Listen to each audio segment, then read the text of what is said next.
Vamos entonces a dar inicio en esta tarde a la clase que corresponde en el día de hoy.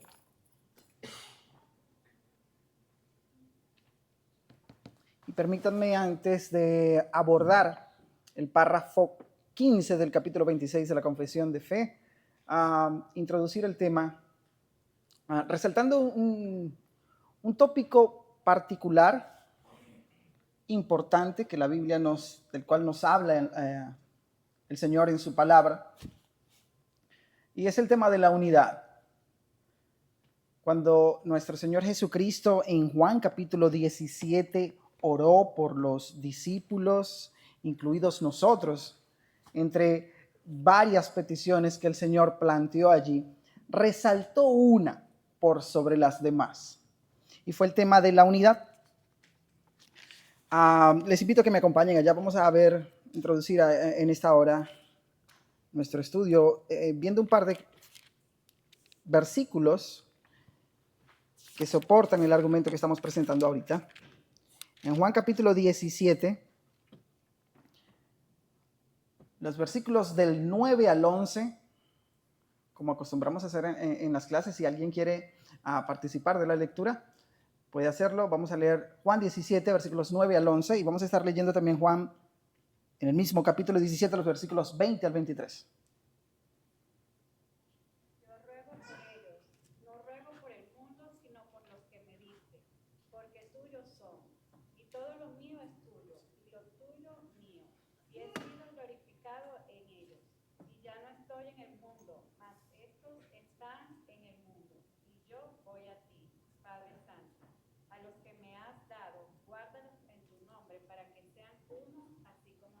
Allí está la petición, para que sean uno. Guárdalos en tu nombre, para que sean uno. Versículos 20 al 23. Mas no ruego solamente por estos, sino también por los que han de creer en mí por la palabra de ellos, para que todos sean uno, como tú, oh Padre, en mí y yo en ti, que también ellos sean uno en nosotros, para que el mundo crea que tú me enviaste.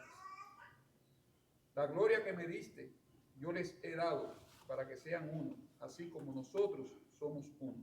Amén. El 23. Yo en ellos y tú en mí, para que sean perfectos en unidad, para que el mundo conozca que tú me enviaste y que los has amado a ellos como también a mí me has amado. Amén. Esa oración del Señor allí en Juan capítulo 17 es uno de los pasajes más sublimes en toda la Biblia. Y no deberíamos pasar por alto el hecho de que el Señor resalta entre las peticiones elevadas al Padre que nosotros seamos uno, así como ellos son uno, que seamos perfeccionados en unidad. Esa idea, ese tema, no es un tema aislado que mencionó el Señor Jesús de manera particular.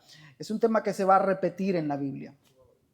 Y tal vez un pasaje que funciona como un comentario excelente a Juan 17 o a la petición por unidad de Juan 17 es Efesios capítulo 4. Les invito a que vayan allá también. Esto forma parte de nuestra introducción al párrafo 15 del capítulo 26 de la confesión que vamos a ver. Efesios capítulo 4. Si ustedes recuerdan el tema de Efesios, ¿sí? Pablo ha hablado de los capítulos 1 al 3 de la cantidad invariable de bendiciones que los creyentes hemos recibido en el Señor. Comienza diciendo: bendito el Dios y Padre de nuestro Señor Jesucristo, que nos bendijo con toda bendición espiritual.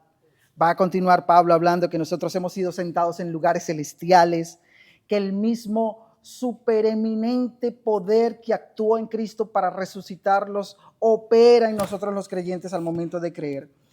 Entre tantas otras bendiciones que menciona Efesios del 1 al 3. Al llegar al capítulo 4, Pablo va a abordar el tema ¿de qué?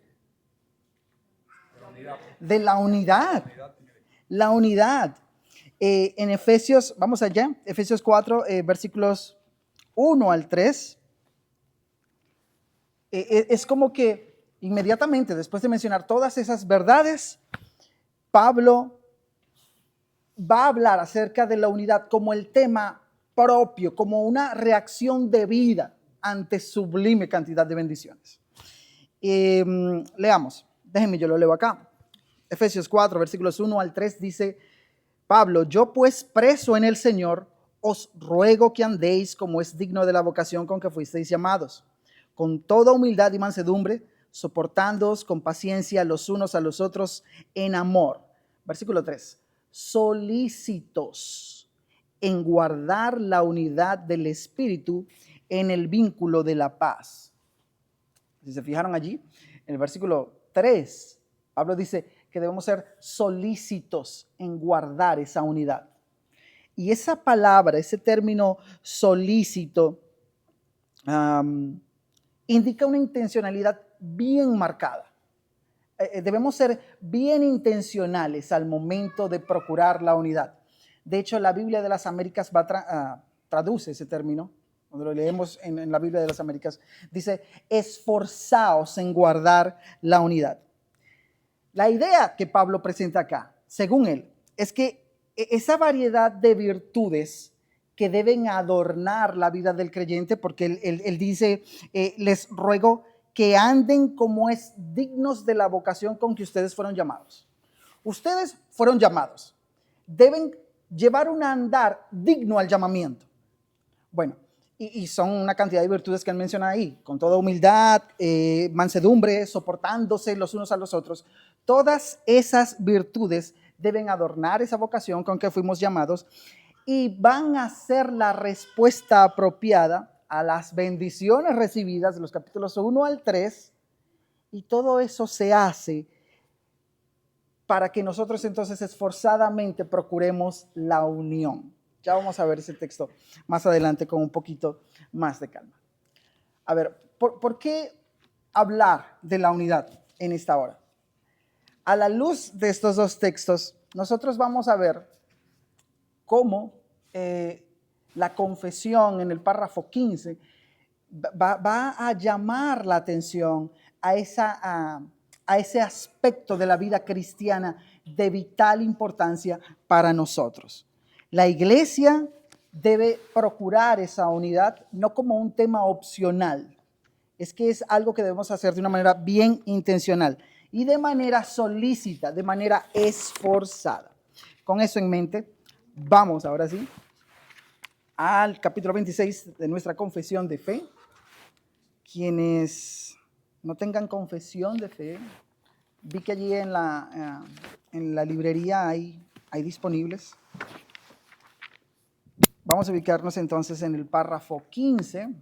Gracias, mi hermano José.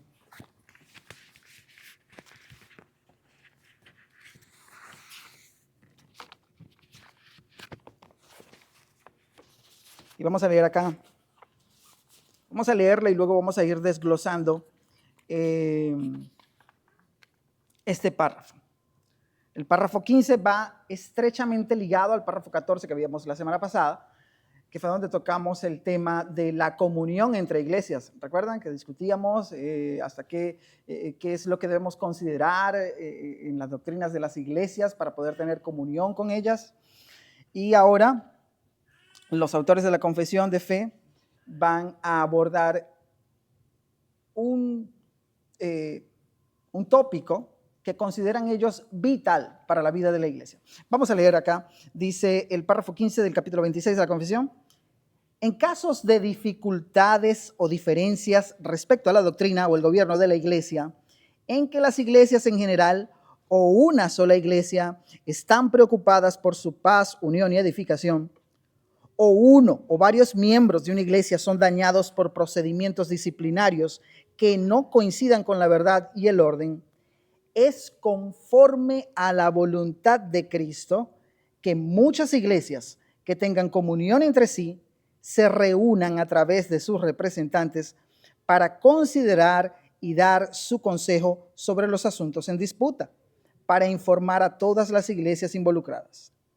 Sin embargo, a los representantes congregados no se les entrega ningún poder eclesiástico propiamente dicho, ni jurisdicción sobre las iglesias mismas para ejercer disciplina sobre cualquiera de ellas o sus miembros, ni para imponer sus decisiones sobre ellas o sus oficiales. Al iniciar ese párrafo 15, nosotros podemos ver cómo los autores de la confesión, reconociendo la realidad de conflictos dentro de la iglesia, plantean que la iglesia puede, y no solo puede, sino que debe echar mano de esa comunión existente entre iglesias locales. ¿Para qué? Para esforzarse en procurar esa unidad cuando sea necesario, porque habrá momentos en que las iglesias son capaces de solucionar sus conflictos por sí mismas. Pero cuando sea necesario, deben procurar esa comunión existente para esforzarse en velar por la unidad. Teniendo en cuenta siempre, y lo aclaran al final del párrafo, el sistema de gobierno que como bautistas nos caracteriza y que ellos mismos promueven en la confesión, en los párrafos 7 y 8, como ya lo estudiamos anteriormente. Habiendo dicho todo eso, ahora sí vamos a comenzar a desglosar este párrafo. Comienza el párrafo 15 diciendo, en caso de dificultades o diferencias. Eso implica que habrá dificultades y habrán diferencias. Los autores de la Confesión de Fe reconocen el hecho de que ciertamente en medio nuestro las dificultades y diferencias andando el tiempo se van a hacer presentes. Venga, ¿y por qué? ¿Por qué es así? ¿Por qué en medio de la iglesia? ¿Cómo es que si aquí solo viene gente buena, las diferencias y dificultades se van a hacer presentes? ¿Por qué? Les pregunto. De manera automática, eso es lo primero. El pecado en nosotros es espontáneo, se manifiesta de una manera natural, tristemente. Nuestra responsabilidad siempre será mortificar el pecado presente en nuestros corazones, pero en ocasiones es triste, pero es cierto, el pecado se manifiesta en nosotros. Y ese pecado que se manifiesta en nosotros de manera espontánea, de parte mía y de parte tuya, en ocasiones choca, genera roces y de allí nacen las diferencias, las dificultades. Pero otra razón puntual atada a eso mismo es que nosotros tenemos una natural tendencia a ir en contra de lo que el Señor nos dictamina. Somos desobedientes de manera bien natural. Juntemos esas dos realidades y son los ingredientes perfectos para generar problemas, diferencias y dificultades en medio de la congregación. Si tienen sus Biblias, volvamos allí a Efesios 4, versículos 1 al 3, porque como leíamos allí en Efesios 4, 1 al 3, Pablo instruye a los efesios, una vez más, para que en esa procura de esforzarse y ser solícitos en guardar la unidad, ellos deben manifestar una conducta propia de la vida de fe del cristiano. No es propio de un cristiano andar por allí contrario al mandamiento de obrar con humildad. ¿Qué es lo que dice Pablo?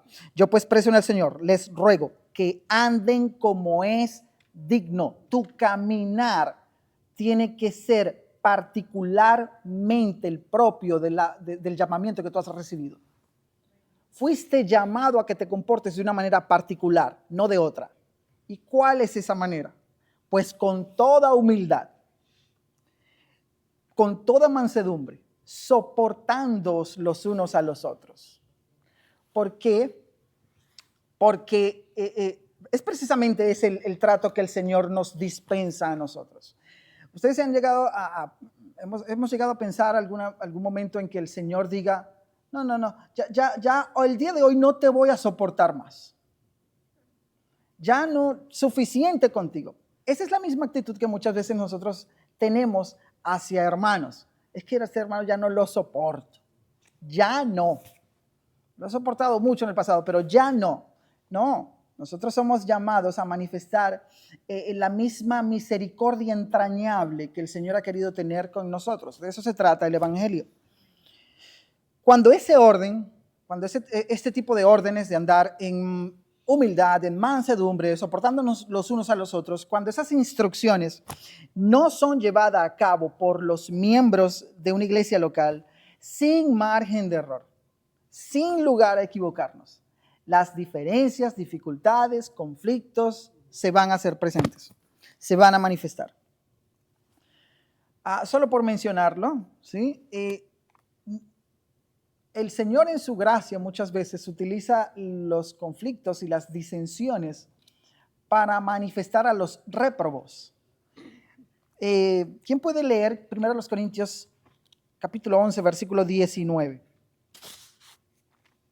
Es decir, es ciertamente nosotros, por eso quiero que leamos este texto, para que nos quede la idea completa en general. Ciertamente nosotros no podemos, no es propio de creyentes ir atropellando a otros creyentes. Debemos amarnos, debemos manifestar humildad, mansedumbre y soportarnos los unos a los otros en todo momento. Pero tampoco debemos hacerle el feo, ver toda contención de manera negativa, porque incluso nosotros debemos ser firmes ante aquellos lobos que pretenden meterse en el rebaño. Y eso es lo que Pablo nos dice acá. ¿Quién puede leer 1 Corintios?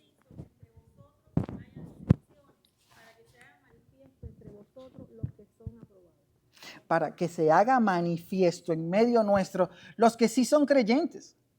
Por supuesto, los réprobos van a pretender ingresar en el rebaño para perturbar. Bien, de esas dificultades y diferencias se genera una preocupación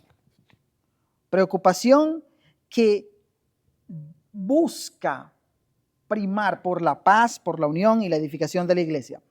Acá la confesión dice entonces, en casos de dificultades o diferencias respecto a la doctrina o el gobierno de la iglesia, en que las iglesias en general o una sola iglesia están preocupadas por su paz, unión y edificación. En esos casos en que hay conflictos y diferencias respecto a cierto tema que ya vamos a tocar, en que varias iglesias o una iglesia están preocupadas. ¿Y por qué están preocupadas? ¿Qué puede generar preocupación en estas iglesias? Bueno, dicen los autores de la confesión, la preocupación por la paz, unión y edificación. En esos casos, la iglesia debe actuar. En esos casos, la iglesia debe actuar. Otra vez, allí en Efesios capítulo 4.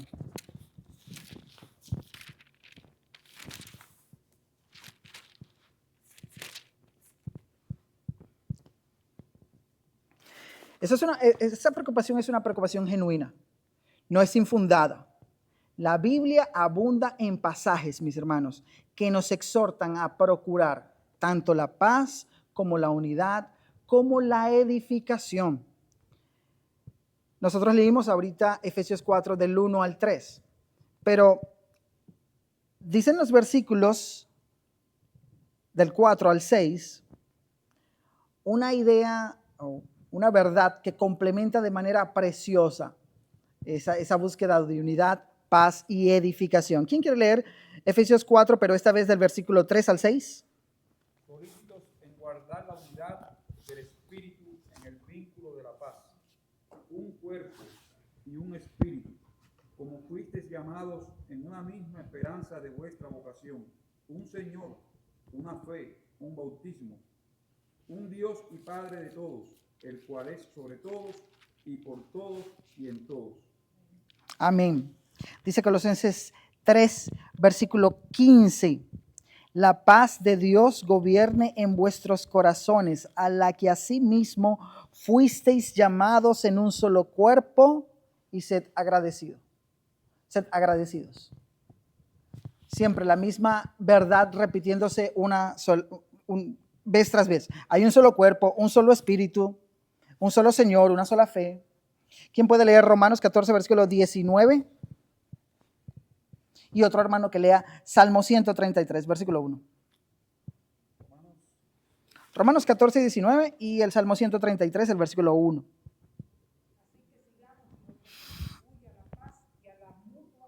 Nosotros debemos seguir todo aquello que contribuye a la paz y a la mutua edificación. Salmo 133, versículo 1. Mirad cuán bueno y cuán delicioso es habitar los hermanos juntos en armonía.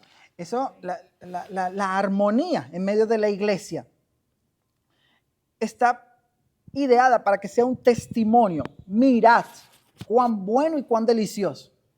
Esa armonía está supuesta a ser un testimonio de la salud y el bienestar de una iglesia.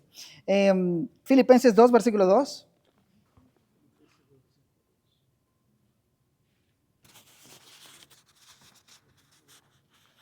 Filipenses 2, versículo 2. ¿Alguien lo puede leer o lo leo yo acá?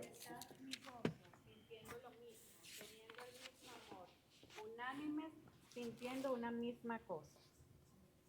Amén, la misma idea, ¿sí? Alguien que lea Efesios 4 del 11 al 13.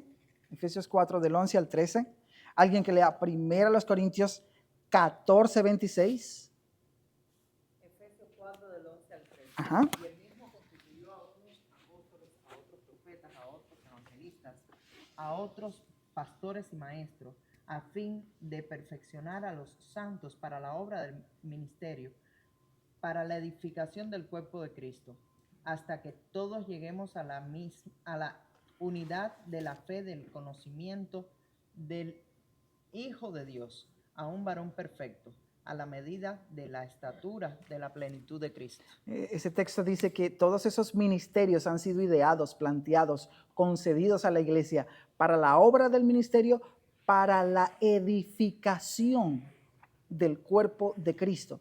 Mis hermanos, estas verdades no son verdades accesorias que tal vez la iglesia puede hacer a un lado, si quiere las usa, si quiere no. No, es que realmente debemos nosotros desarrollar una sana preocupación por nuestra unidad, por nuestra paz y por todo aquello que contribuya a la edificación. 1 Corintios 14, 26. Ya hay, pues,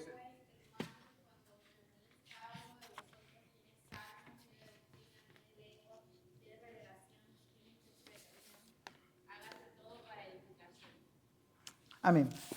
Todos esos pasajes, y solo les planteé aquí porque me estoy dando cuenta que son muchos los que tengo, pero todos esos pasajes resaltan la importancia de la iglesia como un solo cuerpo, unido por el Espíritu, todo eso trabajando en conjunto para crecer, para fortalecernos en la fe y en el amor del Señor Jesucristo, siguiendo muy intencionalmente la dirección del Señor en favor de la unidad, la paz y la mutua edificación. Como iglesia local no estamos supuestos a ser pasivos en procurar guardar nuestra unidad, paz y edificación. Todo aquello, mis hermanos, que nosotros podamos identificar, que pueda constituirse como una amenaza a nuestra paz, a nuestra unidad y a la edificación de nosotros como cuerpo local, debe ser confrontado, debe ser abordado. No estamos supuestos a ser pasivos en ese sentido. Una iglesia saludable debe procurar agradar a su Señor. Eso se traduce en que esa iglesia va a procurar adornarse, ataviarse, vestirse de la manera más hermosa posible para su Señor. Somos la esposa y Cristo es el esposo. ¿Cómo se atavía la esposa del Señor Jesucristo de una manera preciosa? Les pregunto, ¿cómo hace eso la iglesia? Obedeciéndolo de qué manera puntualmente a la luz de lo que ya hemos visto. Con las obras de Cristo. una unidad entre ellos. Pero fuimos más específicos, ya lo mencionamos. Santidad, pero fuimos más específicos según los textos que hemos visto. ¿Andando cómo? En unidad. Edificándonos unos a otros. ¿Cómo? ¿Cómo? Más específicos, a ver. Y antes de eso, ¿qué dijimos? Como el Padre y el Hijo. Eso, soportándonos, amándonos unos a otros en la práctica. O sea, sí, hasta nosotros podemos ser capaces de hacer eso, ¿sí? Manifestando toda humildad, toda mansedumbre, toda paciencia, soportándonos. Ahora, ¿qué es aquello? Los autores de la Confesión fueron muy sabios al elaborar este párrafo, porque ellos van a abordar ahora, o nos dejan ver, qué es aquello que pretende perturbar la paz y la unidad de la iglesia local. Ellos mencionan hasta 3 temas allí que pretenden perturbar la paz de la iglesia local. Dice, en casos de dificultades o diferencias, escuchen esto, respecto a la doctrina, o, esa es una, respecto a la doctrina, una segunda, o el gobierno de la iglesia, en que las iglesias en general o una sola iglesia estén preocupadas por su paz, unión y edificación, o uno o varios miembros de una iglesia son dañados por procedimientos disciplinarios que no coincidan con la verdad y al orden.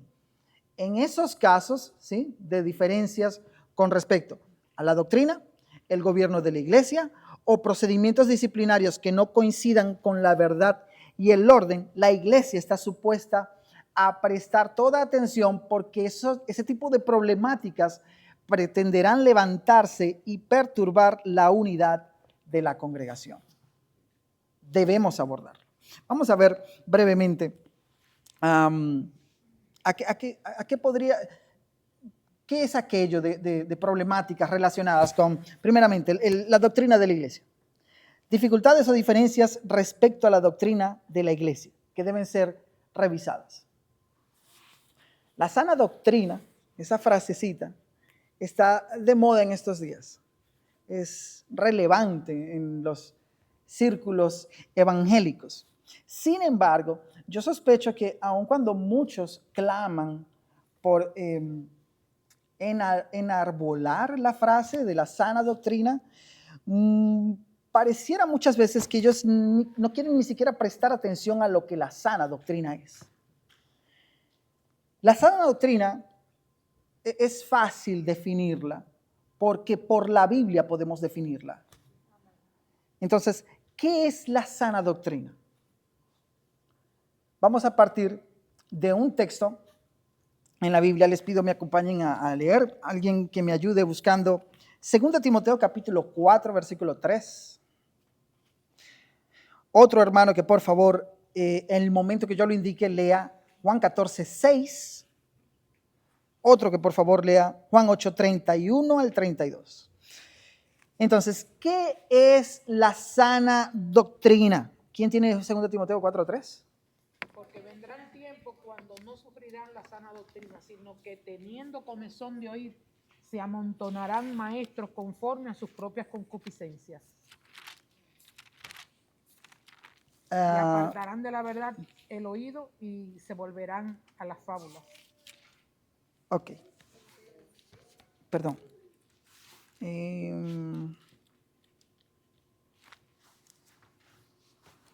Les pedí que leyeran solo el 3, ¿sí?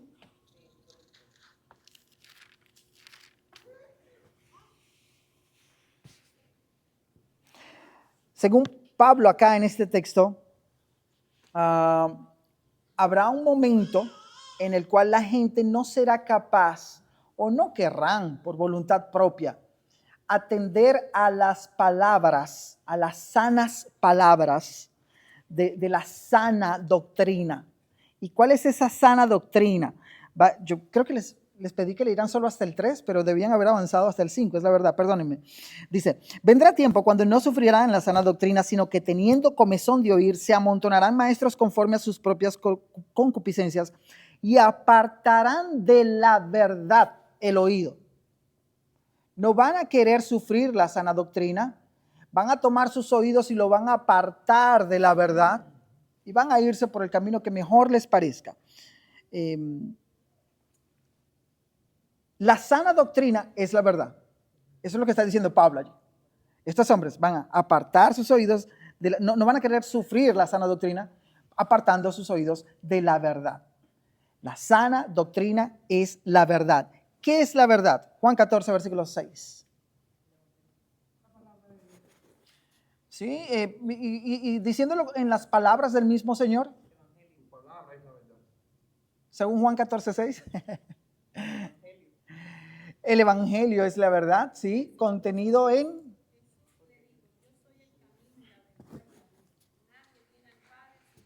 Todas sus respuestas son acertadas, ¿sí? Solo quería... Ya estoy para ser sacrificado y el tiempo de mi partida está cercano. Ahí dice 2 de Timoteo 4:6. No, perdón, es Juan 14, 6 lo que dije. Perdón, mi hermana, perdón. Juan 14, 6, el Señor dice, yo soy el camino y yo soy la verdad.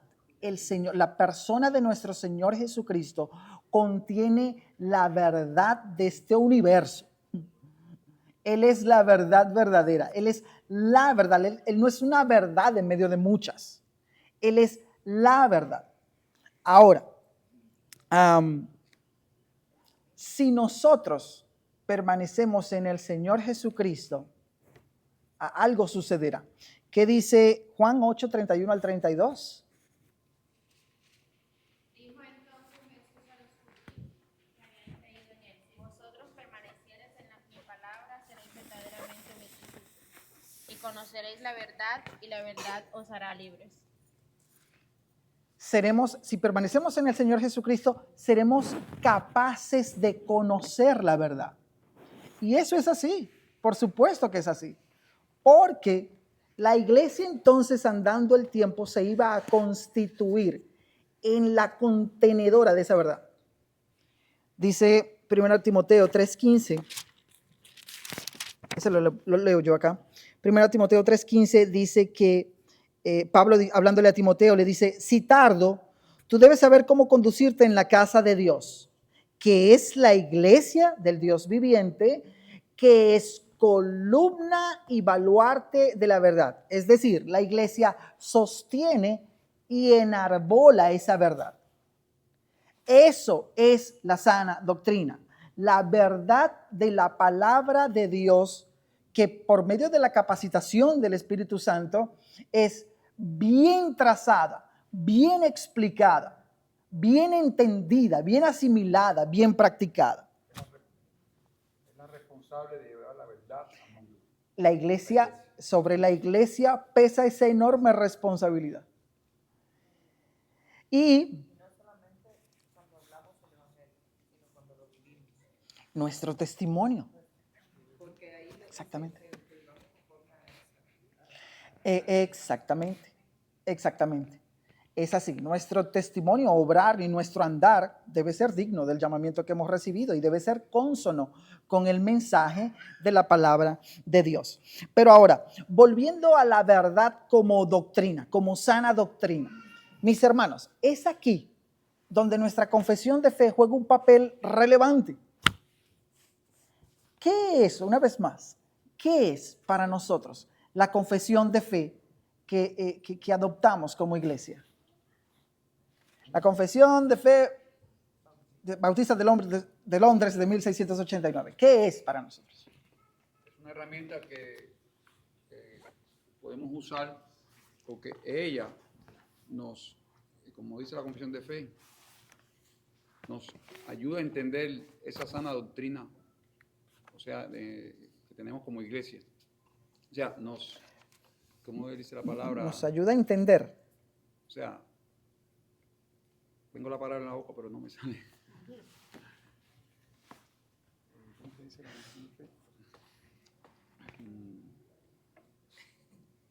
Hermano Eddie, ayuda a mi hermano Vicente. La confesión de fe es las verdades de la Biblia, pero de una manera resumida por tema, ¿ves?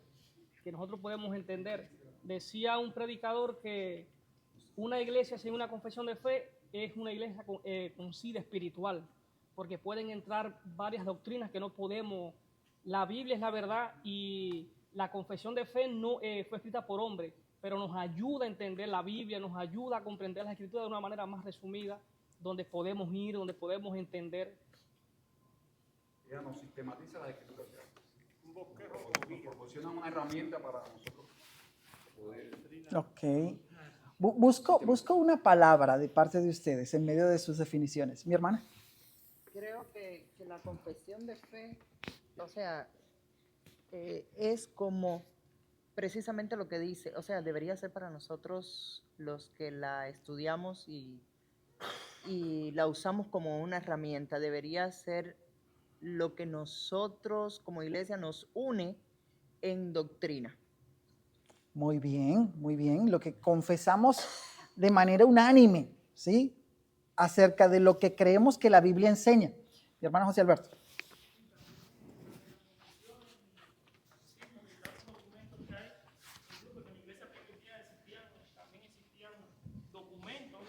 Que incluso Pablo le decía a Timoteo, ¿no? Que pusiera en práctica lo que de él había aprendido. Quiere decir que habían otros documentos que realmente lograban dar más claridad sobre las doctrinas y identidad sobre todo. Nos daba una identidad y una unidad en las doctrinas que creemos como bautistas reformados, como presbiterianos, como muchas cosas, ¿ves? Y es sumamente importante hoy en día todos estos temas de confesiones, porque hoy en día los testigos de Jehová ya se dicen cristianos. Muchas sectas están usando el nombre de cristiano y sin embargo cuando hablamos de confesiones ya sabemos, yo soy cristiano pero creo en esto y entonces es como que tenemos identidad. Exactamente. Podemos decir también, ella organiza de forma clara las distintas doctrinas de la Biblia. Me gustó esa palabra, organiza. No, organiza de forma clara. Pastor.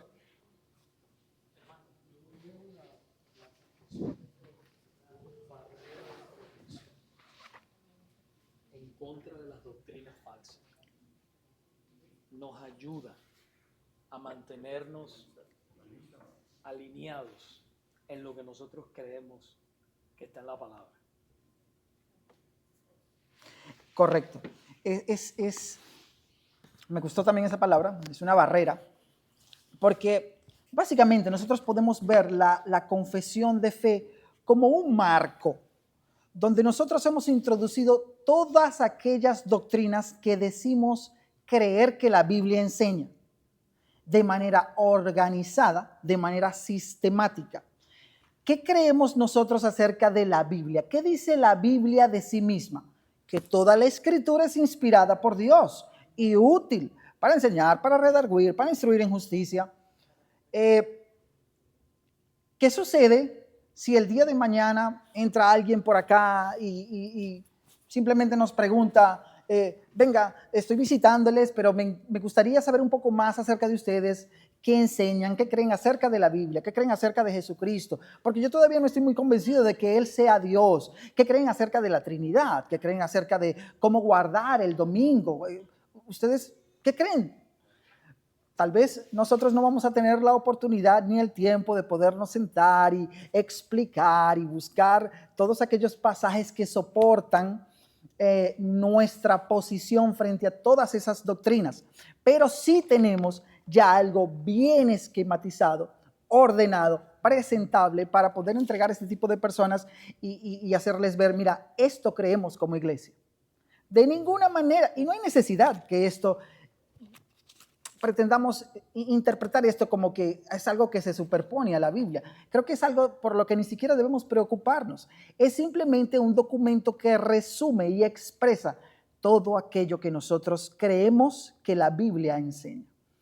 Y por supuesto, frente a diferencias, entonces volviendo al tema de nuestro párrafo 15, frente a diferencias que se susciten respecto a la sana doctrina, la confesión de fe es una herramienta de mucho valor.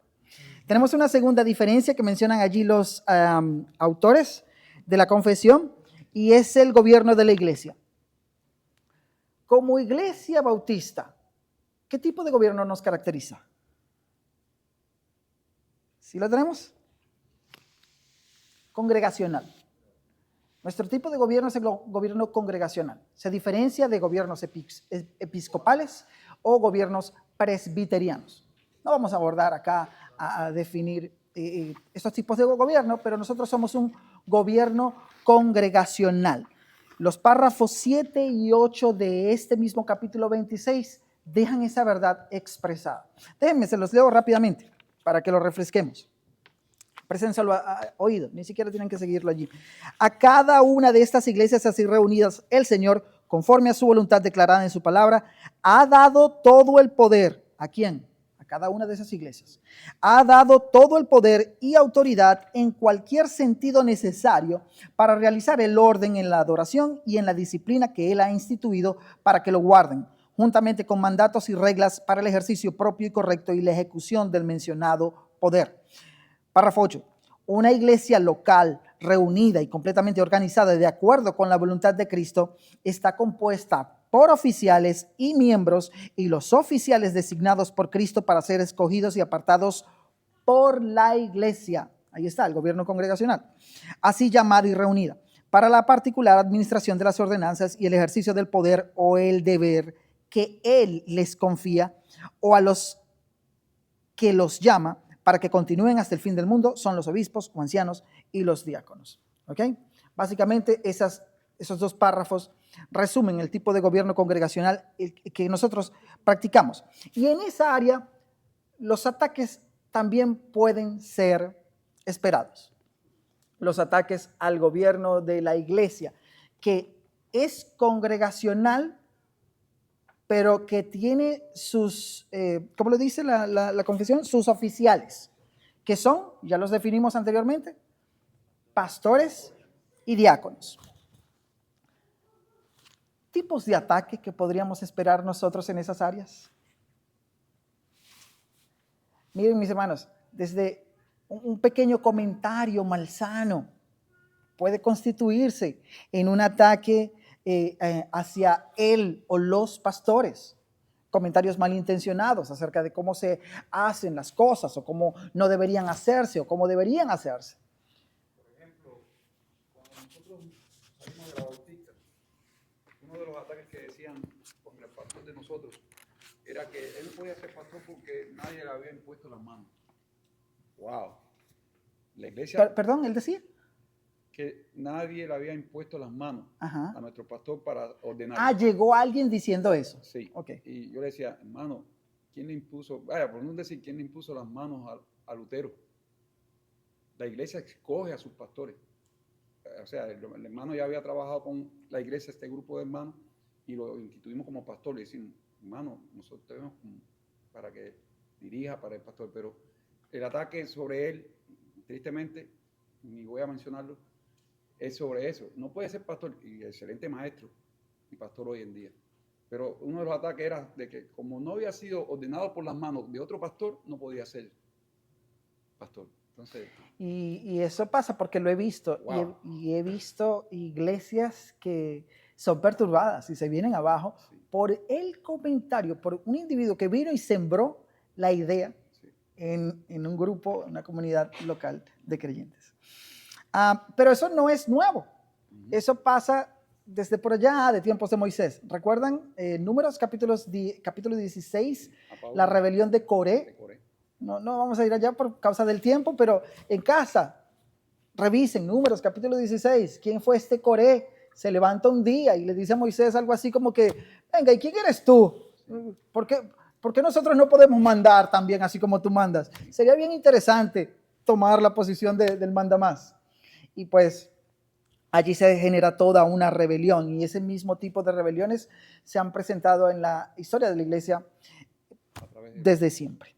Finalmente, los autores de la confesión hacen mención de dificultades que pueden suscitarse de procesos disciplinarios mal aplicados, o como ellos mismos lo plantean, que no coinciden con la verdad y el orden. La verdad es que la mayoría de pasajes bíblicos, cuando abordan el tema de la disciplina de la iglesia, tienen como objetivo precisamente la verdad y el orden. Así que es sencillo ver acá entonces, según este tema, que todo aquel proceso disciplinario que no coincida con la verdad y orden presentada en la Biblia es posible, Es un escenario donde las diferencias, controversias y problemas pueden suscitarse. El pasaje clásico de la disciplina en la iglesia, ¿cuál es?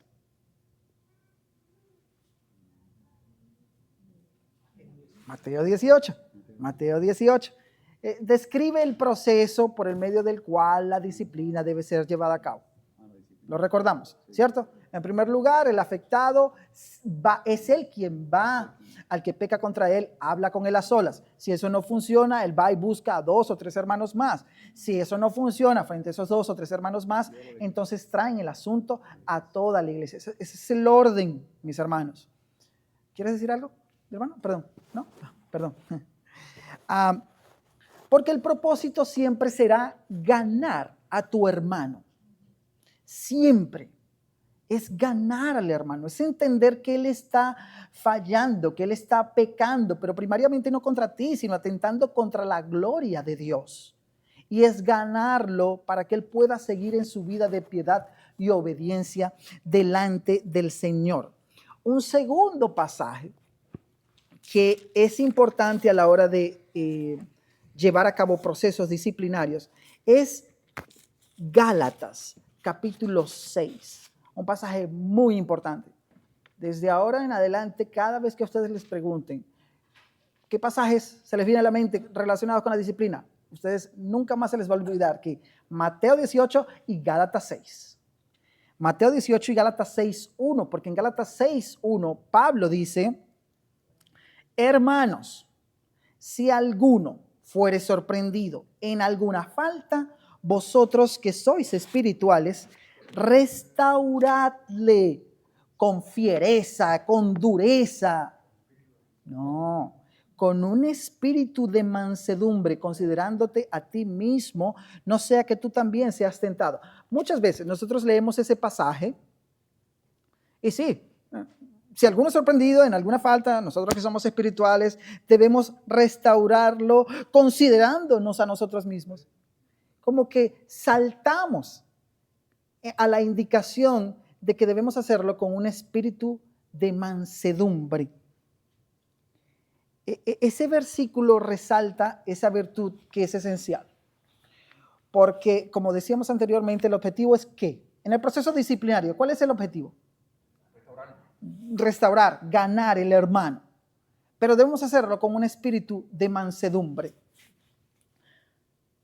Esa palabra mansedumbre allí es exactamente la misma palabra que utilizó el Señor Jesús por allá en Mateo 11, versículo 29, cuando dijo: aprended de mí, que soy manso y humilde de corazón. ¿Y qué significa esa palabra?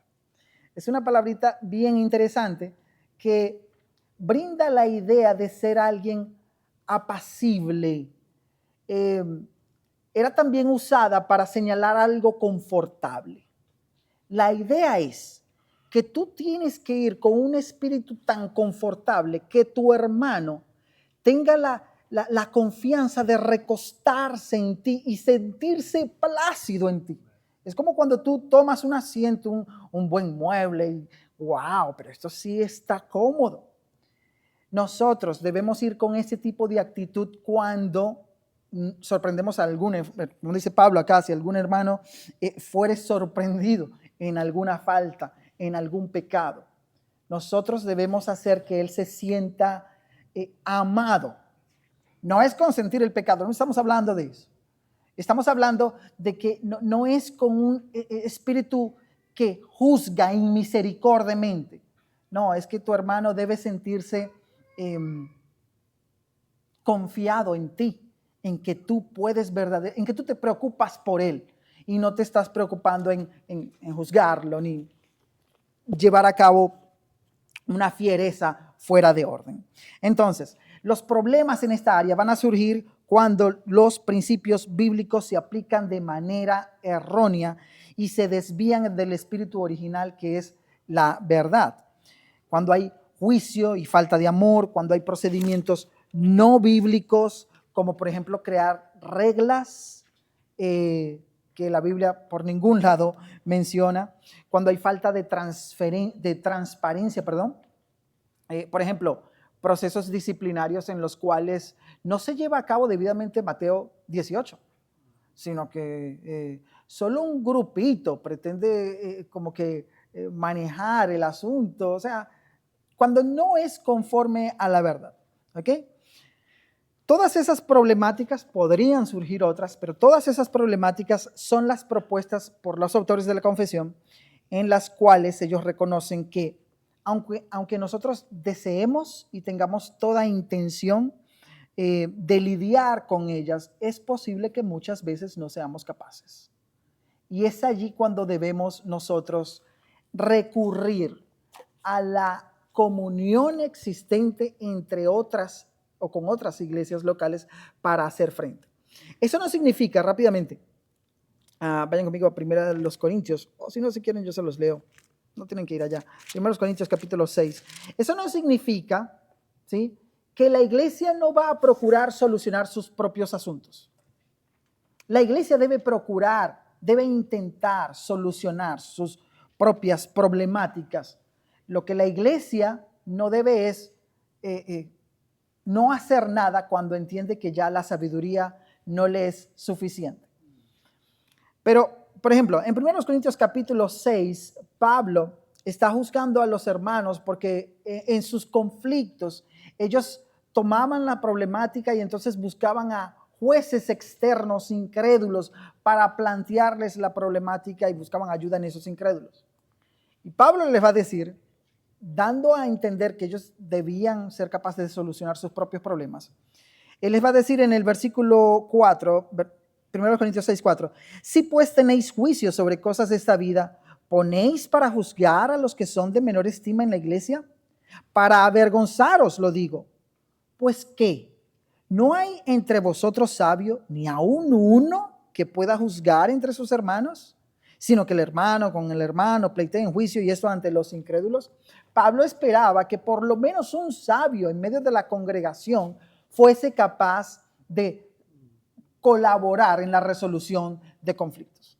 Ahora, cuando no está presente ese sabio, o cuando la sabiduría de la iglesia ya no es suficiente para abordar la problemática, es allí cuando, preocupados por la unidad, por la paz y la edificación de la iglesia local debe buscar ayuda en la comunión con otras iglesias locales.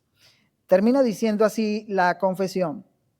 Cuando uno o varios miembros de una iglesia son dañados por procedimientos disciplinarios que no coincidan con la verdad y el orden, es conforme a la voluntad de Cristo que muchas iglesias que tengan comunión entre sí se reúnan a través de sus representantes para considerar y dar su consejo sobre los asuntos en disputa, para informar a todas las iglesias involucradas.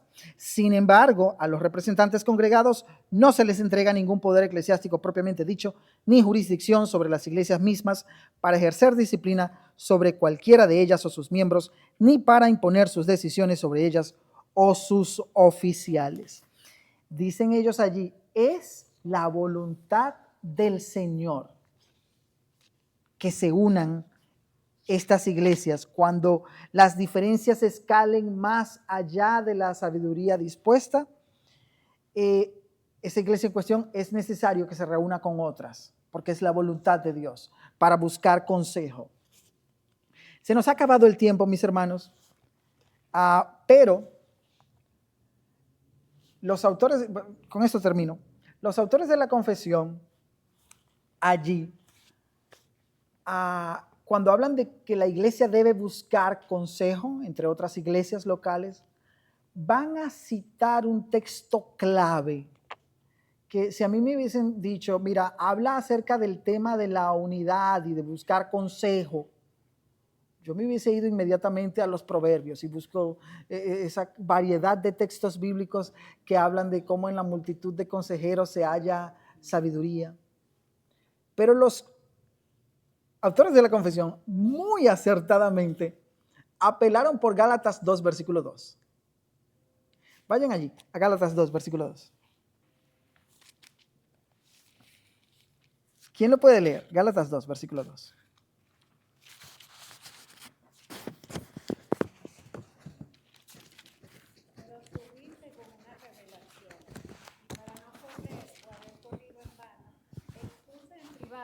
que tenían cierta reputación, el evangelio que predico entre los gentiles. ¿Alguien sabe de qué habla ese texto? Gálatas 2, versículo 2. Es Pablo el que está hablando allí. Él dice, subí según una revelación. Para no correr o haber corrido en vano, expuse en privado, ¿a quién? A los que tenían cierta reputación, el evangelio que predico entre los gentiles. ¿Alguien sabe de qué está hablando Pablo allí o acerca de qué está hablando? Del concilio en Jerusalén, el famoso concilio allá en Hechos capítulo 15. ¿Quién recuerda la razón de la celebración de ese concilio? Había Ajá. ¿Y qué pasaba con la circuncisión? Entre judaizar y los gentiles. Había una disputa allí entre judaizantes que iban argumentando que, venga, sí, está bien, usted puede haberse hecho cristiano, pero le toca circuncidarse, mi amigo. Pablo y Bernabé, que iban avanzando en la predicación del evangelio hacia los gentiles, dicen, no, de ninguna manera. De ninguna manera. El problema escala a tal nivel que Pablo y Bernabé, frente a estos judaizantes, tienen que, vamos a escalarlo entonces. ¿A quiénes? A los que tenían reputación de algo. Dice, ¿que eran quiénes? Los apóstoles. Principalmente Pedro, Juan y Jacobo, el hermano del Señor. Así que vemos, este es un ejemplo precisísimo de cómo en casos de diferencias y conflictos la iglesia está supuesta a buscar ese consejo en otros hombres sabios. Y todo eso se hace ¿por qué, mis hermanos? Por la unidad, por la paz y la edificación del cuerpo de Cristo, vitales para la armonía de la iglesia. El capítulo, o el párrafo 15 del capítulo 26, termina hablando acerca de cómo las iglesias no concederán a estas iglesias que vienen en ayuda, en soporte, no concederán ningún tipo de jurisdicción que vaya más allá del consejo, porque precisamente iría entonces en contraposición al tipo de gobierno congregacional que caracteriza a los bautistas. Básicamente, en líneas generales, de eso habla el capítulo o el párrafo 15 del capítulo 26 de la Confesión Bautista de Fe. Hemos terminado, mis hermanos. Si hay algún comentario, pregunta, duda que enriquezca esta clase que acabamos de presentar. Si no, habríamos entonces finalizado. Mi hermano Manuel.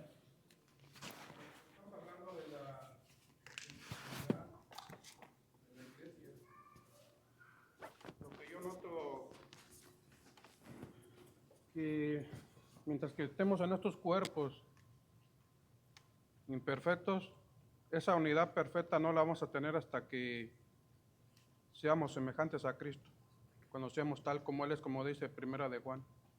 Vamos a ser como Él es porque le veremos tal como Él es, porque seremos como Él es.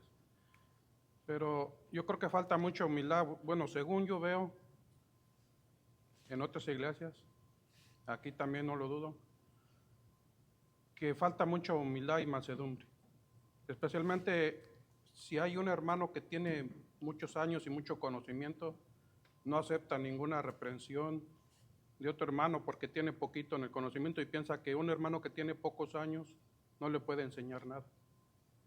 Yo creo que eso es lo que nos falta, humildad y mansedumbre. Reconocer que todos podemos exhortarnos o enseñarnos unos a otros. No porque el hermano tiene 20 años en el Señor y otro tiene 1 año en el Señor, quiere decir que no le puede enseñar nada. Tú no me digas nada, no me enseñes nada porque yo soy mayor que tú. Yo creo que eso es lo que nos falta, crecer en humildad y en mansedumbre. Y aprender que nos podemos exhortar y animar unos a otros, soportarnos unos a otros. Amén, mi hermano. También hay muchos porque vienes en tu vida, ¿cómo se llama? Tu nivel social es más alto que los demás. También piensas que eres mejor que el otro porque es más humilde que tú. Eso es lo que pienso yo, lo que noto. Nos falta crecer en humildad y en mansedumbre. Claro, definitivamente. Y que es allí donde fallamos, precisamente, en no ser cónsonos con el tipo de carácter que nosotros debemos reflejar. Porque es que al final nos hemos dejado contaminar del espíritu altivo que impera en el mundo. El mundo entiende que mientras más pedante, creído, engreído, altivo, es más atractivo a los ojos de los demás. Y los cristianos no estamos supuestos a conducirnos ni comportarnos de esa manera, porque, como usted decía, eso no contribuye en nada a nuestro crecimiento como hermanos. Somos un cuerpo y como cuerpos todos miembros los unos de los otros, y dentro de ese cuerpo hay variedad de miembros. Ninguno puede venir el día de mañana a decirle al otro: mira, yo como ojo de color azul soy más importante que tú, dedo meñique del pie. De ninguna manera. Y sí, necesitamos crecer muchísimo y rogar al Señor que nos asista en ese crecimiento. ¿Alguien levantaba la mano para allá? Hermano José.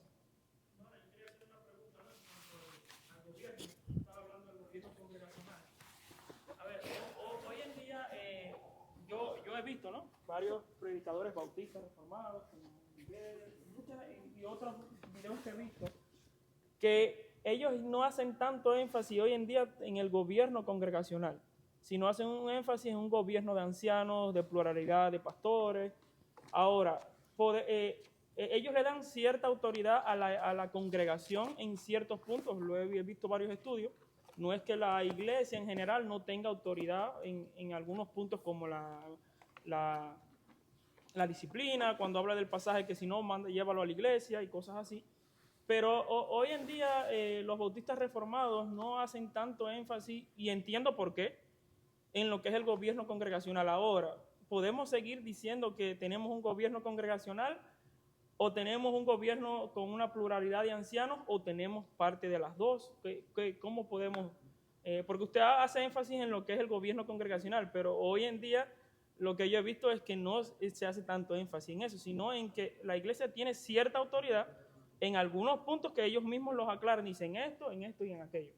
Y la otra autoridad la tienen, como habla la Biblia, los ancianos, los líderes que están al frente de la iglesia o de la congregación. Si ustedes se acuerdan, la semana pasada nosotros hablábamos, la semana antes pasada, creo que definíamos que los pastores en la Biblia son presentados con 3 términos: obispos, ancianos y pastores. El término obispo para los pastores lo que procura es identificar ese oficio como aquel que supervisa.